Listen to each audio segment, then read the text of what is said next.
Alors on a situé un peu, parce que le cimetière n'avait pas été détruit, donc les cimetières des Tilleuls n'avaient pas été détruits, donc on savait à peu près où se situait la maison, mais c'est vrai que ça a été un gros gâchis. Et sur ces ruines, là, vous aviez été frappé par les...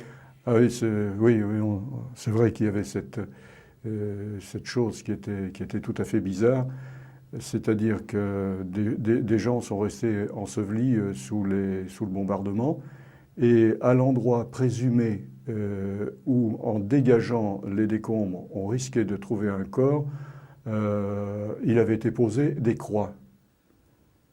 Donc c'était quelque chose de tout à fait bizarre. Ces croix, on avait l'habitude de les voir dans un cimetière, donc les morts allaient dans un cimetière, mais des morts comme ça, sous des tonnes de gravats, c'était inhabituel pour un enfant qui n'a jamais été confronté à ce genre de choses. Des adultes, ils ont réalisé. Alors ça faisait quand même une atmosphère pesante. C'est vrai que au moment du déblaiement de Royan, il y a eu quelques précautions, je pense, pour dégager ces endroits où il y avait un corps présumé.